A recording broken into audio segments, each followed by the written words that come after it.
The moon is still shrinking as it cools off, causing its surface to wrinkle. The moon may still be geologically active, judging from the way the lunar far side is wrinkling as the moon contracts.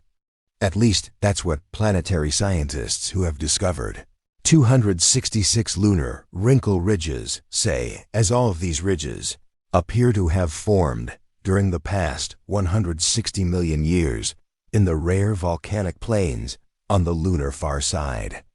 Knowing that the moon is still geologically dynamic has very real implications for where we're going to put our astronauts, equipment, and infrastructure on the moon, said one of those scientists, Jacqueline Clark of the University of Maryland, in a statement. Wrinkle ridges are a well-studied phenomenon on the lunar near side, the face of the moon that we can see hanging in the sky. The near side is characterized by the famous man in the moon, a pattern created by large dark patches called lunar maria. The maria are vast solidified lava plains that formed between 3.2 billion and 3.6 billion years ago from volcanic activity. As the moon's interior cooled, that volcanic activity dried up and the moon began to contract. This led to the lunar mare basalt, dark volcanic rock, wrinkling like the skin of a shriveling old apple. The near-side wrinkle ridges are huge, stretching from tens to hundreds of miles long and standing hundreds of yards tall, a testament to the titanic geological stresses that formed them. Yet, whereas 31% of the surface of the near side is covered in maria, lava plains are found only on 1% of the far side. Planetary geologists are not sure why this is the case. One theory is that a dwarf planet, more than 435 miles, 700 kilometers, across and loaded with radioactive isotopes, struck the near side long ago, ejecting large amounts of debris that eventually settled onto the far side of the moon, thickening the crust there and making it more difficult for volcanism to burst through to the surface. Meanwhile, the radioactive isotopes were deposited on the near side, where the heat they produced from radioactive decay melted the rock, facilitating more volcanism on the side of the moon that faces Earth. The result is that the far side has very few maria, and so doesn't have the long wrinkle ridges that the near side has. However, using images from the narrow-angle camera on NASA's Lunar Reconnaissance Orbiter, Clark and fellow researchers Cole Nypaver and Thomas Waters from the Smithsonian Institution in Washington, D.C., have identified 266 wrinkle ridges in far-side maria.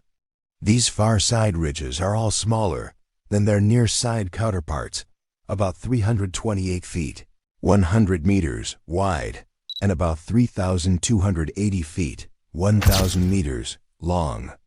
They appear in groups of between 10 and 40 in the far-side maria, which are also much smaller than their near-side equivalents. But it's their age that's the interesting thing. Although it is assumed that the far-side maria formed at the same time as the near-side maria, the far-side wrinkles seem much younger.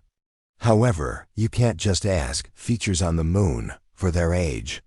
Geologists have to employ clever detective work to get those answers.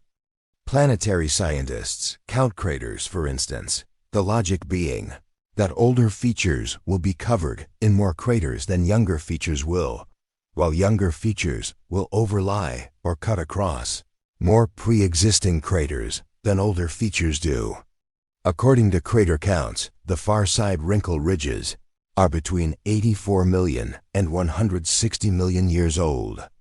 That means that volcanism on the far side must also be relatively recent, certainly in the past billion years, otherwise the wrinkle ridges would have formed much earlier.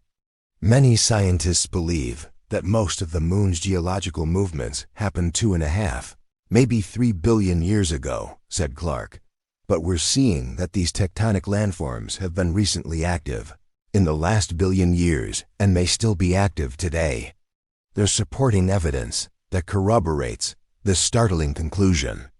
In 2020, the Chinese Chang'e 5 mission brought a sample of lunar material back to Earth from the vicinity of the Mons-Rumker volcanic domes in Oceanus Procellarum, which is a vast near-side lunar mare.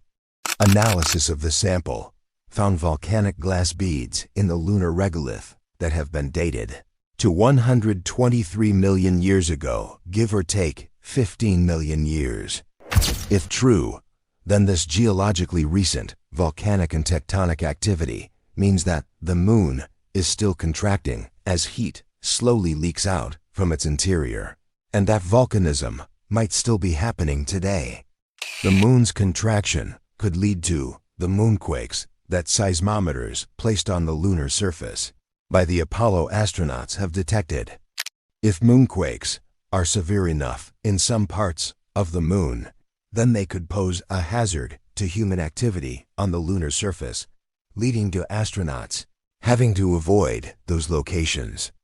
Building on this cosmic drama, let's delve deeper into the revelations from China's Chang'e 6 mission, which in June 2024 scooped up the first far-side samples from the Apollo Basin within the South Pole Aitken region, a colossal scar from an ancient cataclysm. By early 2025, international teams dissecting these treasures unearthed volcanic basalts crystallized around 2.8 billion years ago, far younger than anticipated for the Moon's remote hemisphere. This isn't mere lava. It's a chronicle of protracted heat, defying models that pegged far-side volcanism as ancient and sparse. Picture a Moon where molten fury simmered longer on the hidden side, perhaps fueled by uneven crustal insulation or lingering radioactive embers, challenging the giant impact hypothesis that birthed our satellite. Fast forward to March 2025, radiometric dating of Chang'e 6 fragments pinpointed a monumental impact at 4.25 billion years, aligning with the South Pole Aitken Basin's formation, potentially the solar system's oldest preserved crater. This event, occurring just 320 million years post-solar system dawn, might have redistributed mantle materials, explaining the far side's depleted yet enduring volcanism. Then, in April, geochemical assays revealed non-mare clasts aged up to 4.33 billion years, laced with exotic elements hinting at deep mantle upwellings. By May, microscopic analyses showed the landing site blanketed in ejecta from a 51-meter crater blending local mare basalts with ancient highland anorthosites, a mosaic of the Moon's turbulent youth.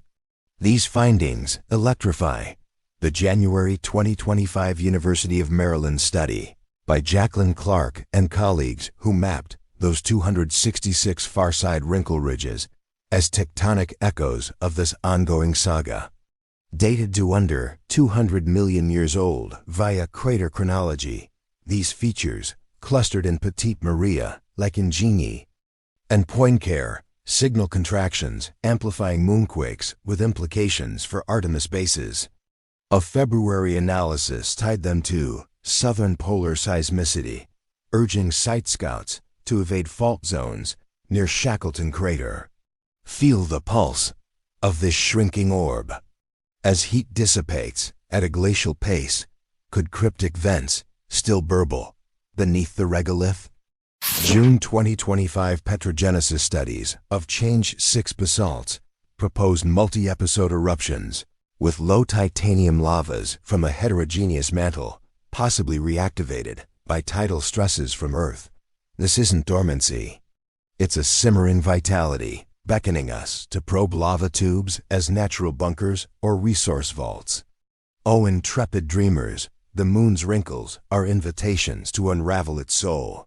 With Chang'e 7 eyeing the poles in 2026 and Artemis forging ahead, we're poised to touch this evolving enigma. Dare to imagine, what if a fresh moonquake greets our return, a reminder that the heavens are alive with possibility?